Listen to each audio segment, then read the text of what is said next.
Genesis chapter 21 verse 1 to 34. And the Lord visited Sarah as he had said, and the Lord did unto Sarah as he had spoken. For Sarah conceived and bore Abraham a son in his old age, at the set time of which God had spoken to him. And Abraham called the name of his son, who was born unto him, whom Sarah bore to him, Isaac. And Abraham circumcised his son Isaac, being 8 days old, as God had commanded him. And Abraham was 100 years old when his son Isaac was born unto him. And Sarah said, God hath made me laugh, so that all who hear will laugh with me. And she said, Who would have said unto Abraham that Sarah should have given children suck? For I have borne him a son in his old age, and the child grew, and was weaned. And Abraham made a great feast the same day that Isaac was weaned. And Sarah saw the son of Hagar the Egyptian, whom she had borne unto Abraham, mocking. Therefore she said unto Abraham, Cast out this bondwoman and her son. For the son of this bondwoman shall not be heir with my son, even with Isaac. And the thing was very grievous in Abraham's sight, because of his son. And God said unto Abraham, Let it not be grievous in thy sight, because of the lad, and because of thy bondwoman.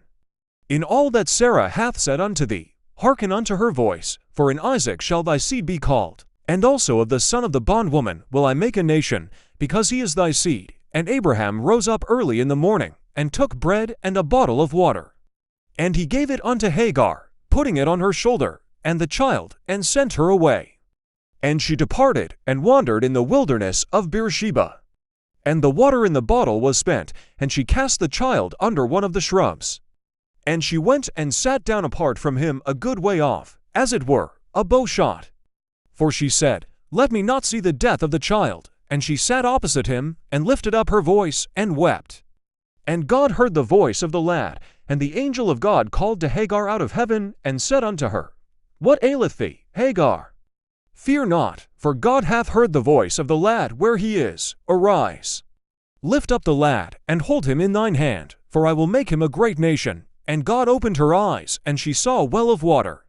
And she went and filled the bottle with water, and gave the lad drink. And God was with the lad, and he grew, and dwelt in the wilderness, and became an archer. And he dwelt in the wilderness of Paran, and his mother took him a wife out of the land of Egypt. And it came to pass at that time, that Abimelech and Phicol, the chief captain of his host, spoke unto Abraham, saying, God is with thee in all that thou doest. Now therefore swear unto me here by God, that thou wilt not deal falsely with me, nor with my son, nor with my son's son. But according to the kindness that I have done unto thee, thou shalt do unto me, and to the land wherein thou hast sojourned. And Abraham said, I will swear. And Abraham reproved Abimelech, because of a well of water which Abimelech's servants had violently taken away. And Abimelech said, I know not who hath done this thing. Neither didst thou tell me, neither yet heard I of it until today. And Abraham took sheep and oxen, and gave them unto Abimelech, and both of them made a covenant. And Abraham set 7 ewe lambs of the flock by themselves. And Abimelech said unto Abraham, What mean these 7 ewe lambs, which thou hast set by themselves?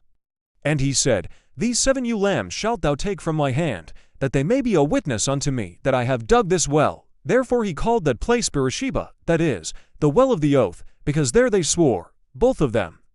Thus they made a covenant at Beersheba. Then Abimelech rose up, and Phicol the chief captain of his host, and they returned into the land of the Philistines. And Abraham planted a grove in Beersheba, and called there on the name of the Lord, the everlasting God. And Abraham sojourned in the Philistines' land many days.